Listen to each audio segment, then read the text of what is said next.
Okay, hey guys, how we doing? Kind of in my consistent little series of cool unboxing things. Just random stuff that I pick up that I haven't opened before on this channel because the channel is so new.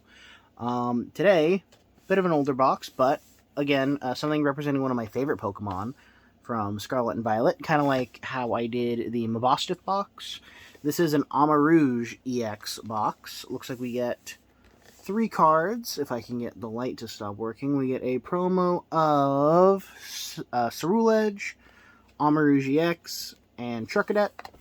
I also see 6 packs in here, and then it looks like some card sleeves. Let's see what the back here. Pokemon, TCG, Armarouge, Etched Foil promo card, 2 promo cards, 6 packs, a magnetic card protector, and then 65 sleeves. Now you may be asking yourself, why do I like Armarouge? I talked about why I like Applin I guess Diplin technically, and Hydrapple. My starter was Skeleturge. I love Mabosstiff, and now I like Armarouge. Now why is that? Well, Armarouge, for those Pokemon history buffs out there, was actually one of the first Pokemon revealed for Scarlet and Violet way back in the day.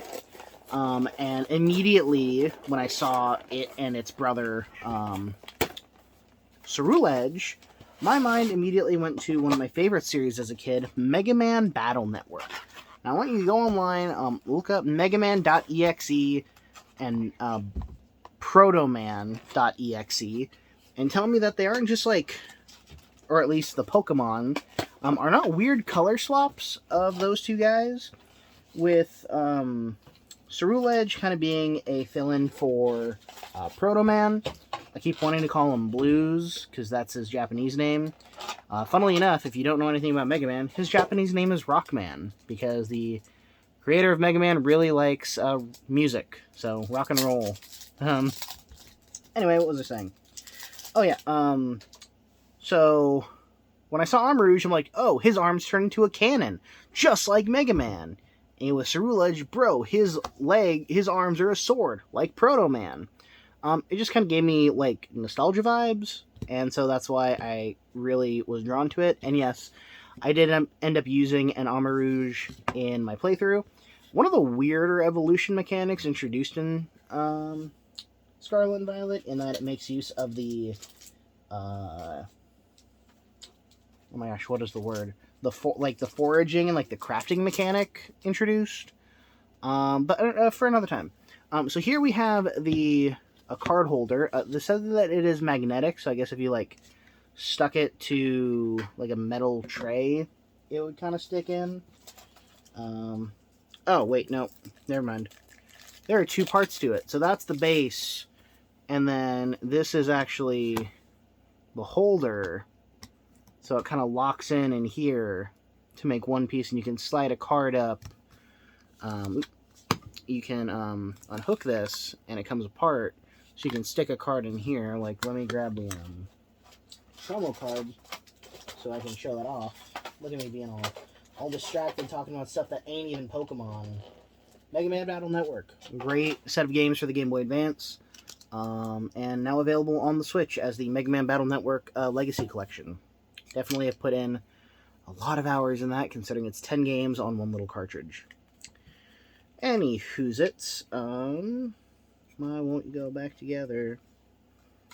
No, click it back in and then magnetize it. There we go.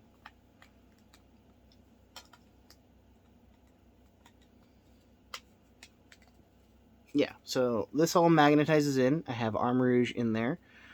This is a promo full art Armarouge, which is really cool. And then it just kind of sits in the base. And now you have a cool display piece. I do like it. I do like the kind of the I hate to say it, the redness of it, but like just kind of that kind of like crimson, or shall I say scarlet energy it kind of gives off. Just gonna kind of let him be here, kind of surveying what we're opening. Let's see what else we got. Oh, we have the card sleeves, which again very anime kind of inspired. And again, this just reminds me of key art from Battle Network. The way that their eyes and their posing, it just, it gives me, I'm going to play that game tonight. You know what? I've already convinced myself. I'm playing Battle Network. At least trying to finish Battle Network 3, white version, and then I gotta beat white and go play blue version. Here's the Charcadet card. Charcadet evolves into Armarouge, as well as, like I said, his violet counterpart, Ceruledge. Ceruledge, a very cool card, being Cerulean. And then it looks like we got 6 packs. So I have, oops, can't even see it in frame. Temporal Forces, Paradox Rift, Obsidian Flame, Temporal Forces, Paradox Rift, Obsidian Flame. Obsidian Flame. There we go. That's funny. They're both actually the same Tyranitar. Wow, that happened. Yeah, move up in frame so you can see it a little bit. Show off to the nice people in town. There we go. That's better. So, you know, I want to open up the Obsidian Flame first. There's some cool cards in Obsidian Flame, including a really, highlight in Charizard. I think the Japanese title for it was, like, Dark Flame Emperor or something, or Dark Flame Reigning, was the Japanese equivalent to Obsidian Flame because of the Dark Terra-type Charizard, which I think is really cool, and also makes for a really nice-looking card if you've ever seen it before. But let's see what we got in this pack. We start off with Rowlet, Larvesta, Magnemite, that's a cool one, Bounsweet, Trevenant, Electros, Flamigo, Yungoos,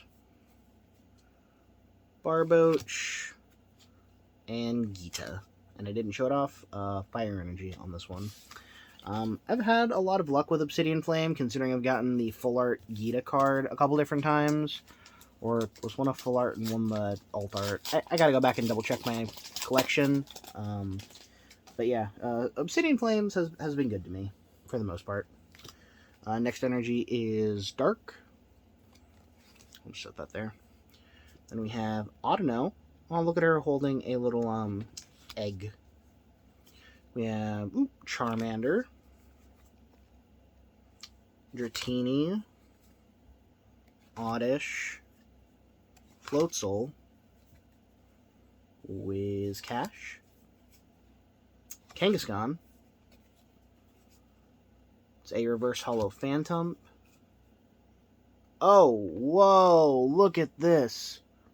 I got the illustration rare Lechonk. Bro, Lechonk is, again, another one of my favorite Pokemon. It's just cute. Its name is Chonk. God bless Lechonk. Entei to finish it off. Okay. Obsidian Flames continues to kill for me. Wow. Yeah, damn. I'm gonna have to look back and, like, I swear, every time I open Obsidian Flames, I get something good. The hit rates on those cards must be friggin' phenomenal. Alright, now we're gonna go into Temporal Forces. This is technically, of the 3, the newest, so I guess I'm going mid-last. That's just not me paying attention. But we'll see what kind of cool stuff we get. Get Grottle. It's Finizen. Bronzor, Mightyena, Excadrill, Keldeo, good, got the Unicorn, Dhelmise, there's the Cypher Maniac's Code Breaking, and I think that's the reverse holo version of it, too.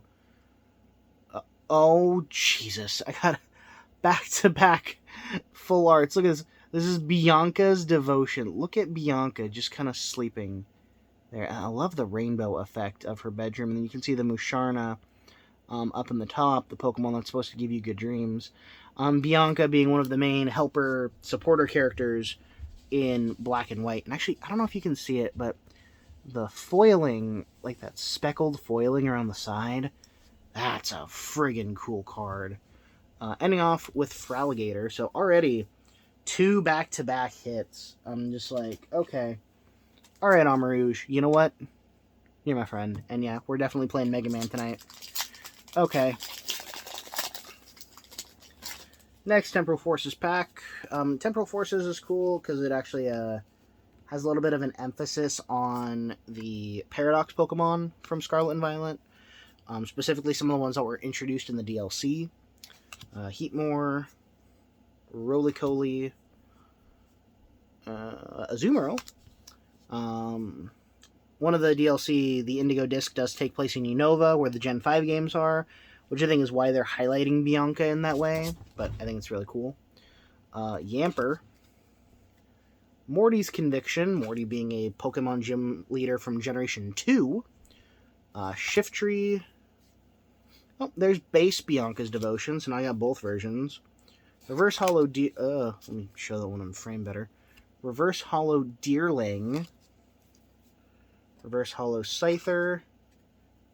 And Fluttermane. Very cool, very cool. Again, that was Temporal Forces.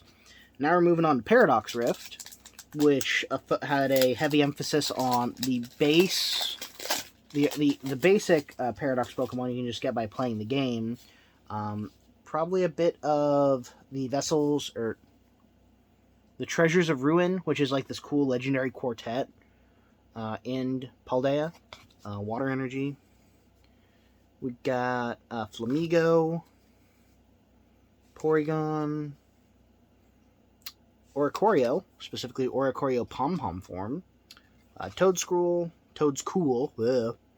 Fluttermane, Professor Sada's Vitality, Minior, Veluza, Reverse Hollow Veluza, Reverse Hollow Minun, and then, hey, I got a double rare in Frostlass EX. This one being a Grass type. Again, specifically wearing the Bug Crown, I think is what it is, if you actually look at the full art of it. I think I actually have that card in my collection, but hey, now I have a second one, so go me! Alright, last pack, and then we're going to move on for the night. Let's see if I can get another good hit. Water Energy. See if Armarouge can bless me. Toxel. Liepard. Wimpod. Elekid. Cursed Duster. Orbeetle. Cloth. Reverse Hollow Gibble. Reverse Hollow Chien Pao. And Golisopod EX. That's cool. That's an interesting card. Oh, I actually like that ability. Switch and Skedaddle. Discard an energy from this Pokemon. If you do, switch it with one of your bench Pokemon. Is actually a reference to its in-game ability, Emergency Escape, I think it's called. Where if it loses more than half of its HP, it automatically swaps out to, like, you have to swap it out. Because it is evolved from a wimpy Pokemon, which is weird because Golisopod is a scary dude. Yeah, so let's look at those just big hit cards really quick, because my word, was this pack cooler than I thought it was going to be. Just going to show off Bianca right there next to Armarouge. And then there was another thing. Oh, yeah, and then you can kind of see Lechonk right there. Yeah, so thanks again for watching this video. Thanks again for listening to me ramble. Yes, I am like this in real life. I am just that weird and just that wild. But you still seem to be here. And I have nothing else to say, but thanks for joining.